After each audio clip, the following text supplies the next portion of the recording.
Bone Spear Necro is super fun with the new changes to Necromancer. We are going to be using the new skill tree that I have come up to incorporate the new and very strong minions into the Bone Spear Necromancer. Pretty standard stuff right here. We don't need any bone splinters, so it doesn't matter which basic skill you are going to be using. And then pretty standard, again, as I said, Bone Spear, a huge flesh.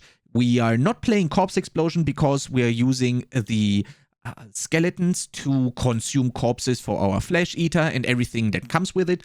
Obviously, right now we don't have a Ring of the Sacrilegious Soul on the PTR, and therefore it's a little bit scuffed, but we have very good solutions for all of that. If you do have a Ring of the Sacrilegious Soul, that's perfect. Then to continue on real quick, we are using Decrepify with Abhorrent Decrepify to reduce our cooldowns. Corpse Tendrils, very important. Then we use the normal bone cluster right here. And since we don't have a lidless wall right now, Rapid Ossification is definitely something that you can use. You would find the points here in Hellbent Commander, but if you do have a lidless wall, you don't need the Rapid Ossification here because Bone Storm is permanent, and therefore also your Shielding Storm is permanent and you literally cannot die anymore. Then it doesn't make sense to have Rapid Ossification, and instead what you can do is you're going to be buffing your minions while you are close to them to squeeze out that much more damage. The Paragon board is going to be very standard to what we are used to. I am still working on this on the PTR. If you want to see that developing live, I suggest you check out the Twitch. That is going to be linked down in the description below.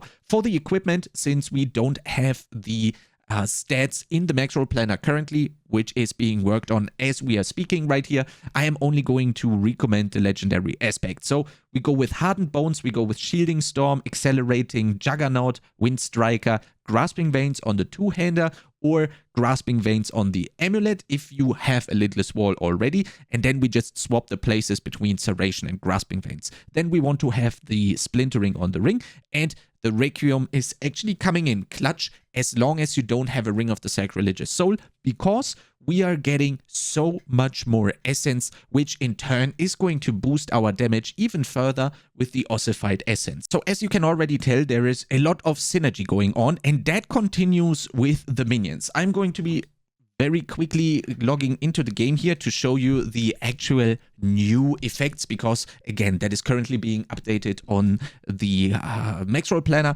We are going to go with the second upgrade here on the skirmishers to squeeze out that little bit more damage. I think further down the line, we are actually going to be sacrificing the skirmishers, or the defenders rather, to get that all resistance, so we can free up those very important defensive tempering slots on our gear. But again, this is for the future when Season 4 has officially released and you are pushing very high pit content here. But for now, the skirmisher here is actually pretty nice. You can play around with this a little bit to see what you like a little bit more. And then we're gonna go with the bone mages and a chance to let them cast our bone spear. Or if you don't really like that, which I ended up doing, I don't really like the bone mages, the first upgrade here. I thought it's going to be cooler, but actually it's way nicer to get the support from the cold mages here on the first upgrade, where they are basically gonna take care of your whole essence generation all by themselves. With this, you literally can completely forego the exposed flesh that we were usually using, and you don't need to stack any lucky hit chance anymore to keep that essence generation machine going with the essence on the exposed flesh. So this is literally taking care of everything for you. You just don't even have to put it on your gear, which in turn is going to give you much more damage, because you don't even need to put lucky hit chance on your gear. You can focus on other stats, on those very important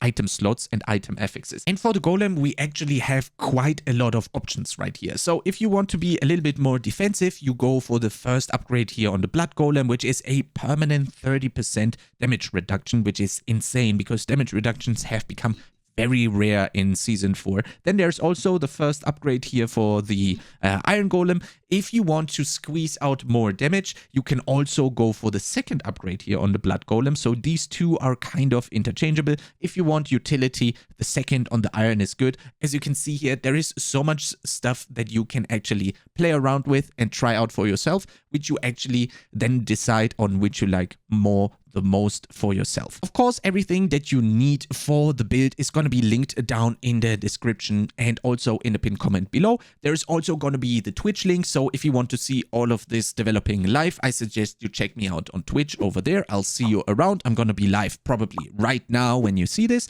and if you like content similar to this, make sure to subscribe to this YouTube channel, and I'll see you next time.